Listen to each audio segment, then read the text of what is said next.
Minute.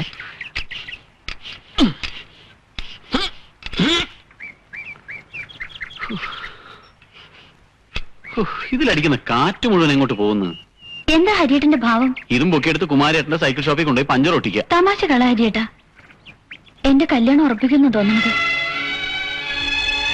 അത് നല്ല കാര്യമല്ലേ? ഞാൻ കാര്യമായിട്ട് പറയാ.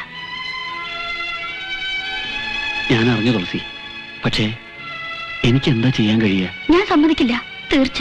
ഞാൻ ഇങ്ങോട്ട് ഓടി വരും. ഇങ്ങോട്ടോ? ഇവിടെ ഞാൻ തന്നെ ഒരു അധികം പറ്റാ. പിന്നെ ഞാൻ എന്താ ചെയ്യാ?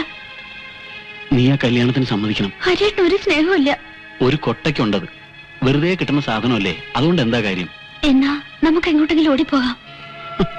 നീണ്ട കഥകളിലെ ഡയലോഗാ നീ കാച്ചണത്. എങ്ങോട്ടെങ്കിലും ഓടിപ്പോവാ. പട്ടിണി കൊണ്ട് നട്ടം തിരിയുമ്പോ ഈ സ്നേഹമൊക്കെ പറ്റും. എന്നിട്ട് എവിടെയെങ്കിലും പോയി തൂങ്ങിച്ചാവും. അതാ ആഗ്രഹം. എന്റെ തുളസി, ഇതൊക്കെ കഥകളിലേ നടക്കൂ.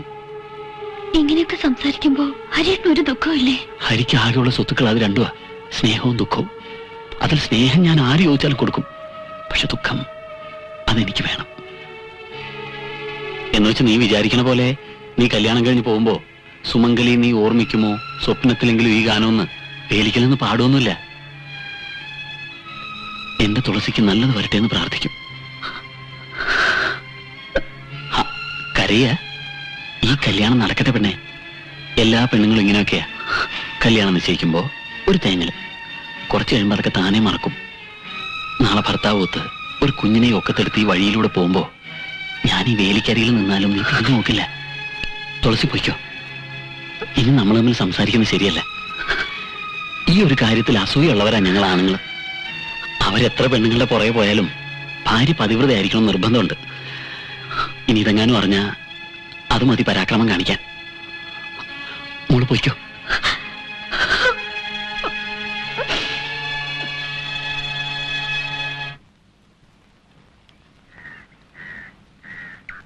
നിന്നെ പിരിഞ്ഞുകൊണ്ടുള്ള ഒത്തുതീർപ്പിന് അയാൾ സമ്മതിക്കൂ? സമ്മതിക്കുന്ന ചേട്ടൻ പറഞ്ഞത്. എനിക്കെന്തോ വിശ്വാസം വരുന്നില്ല. അന്ന് ബാങ്കിൽ വെച്ച് ഒരു പ്രാവശ്യം കണ്ടിട്ടുള്ളൂ. അയാളുടെ കാര്യം പാത്തറ്റിക്കാ. അപ്പൊ എന്റെ കാര്യോ? ഞാൻ ഒരു സിമ്പതി അർഹിക്കുന്നില്ലേ? തെറ്റൊക്കെ എനിക്കാ. എനിക്കുണ്ട് ഫീലിങ്സ്. സോറി രാധേ, ഞാൻ അത് ഉദ്ദേശിച്ചല്ലേ പറഞ്ഞത്. ഒരു വിധത്തിൽ അയാൾ നിനക്ക് മാച്ചല്ലെന്നും അറിയാം. എന്നാലും അയാളുടെ സ്നേഹം ശരിയാ, എന്നോട് വലിയ സ്നേഹ. പക്ഷെ ഞാനത് എങ്ങനെയാ പറയാ? ആ സ്നേഹം എനിക്ക് ശാപമായിട്ടാ തോന്നുന്നത്.